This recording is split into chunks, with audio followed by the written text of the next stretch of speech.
Welcome, today in front of me HUAWEI Nova 9 EC, and I'll show you how to switch out the phone. In order to turn on the phone, you need to press the power key button on the right side of your device for a few seconds. And if you got the same situation like in my case, that's the HUAWEI Assistant is activated when you just press your power button to turn off your device, you should go into the settings application, then just scroll here down to the accessibility features. After that, tap here to the shortcut and gestures.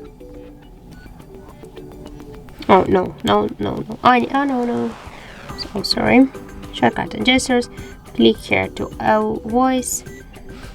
Turn off the all voice to wake it with the power button. Then now just press the power button and you will launch the power off menu. We can restart the device. In our case, we want to turn it off. Just click here on this turn off icon and confirm by click here again, and that's it. So thank you for watching, and if you found this video helpful, don't forget to leave a like, comment and to subscribe our channel.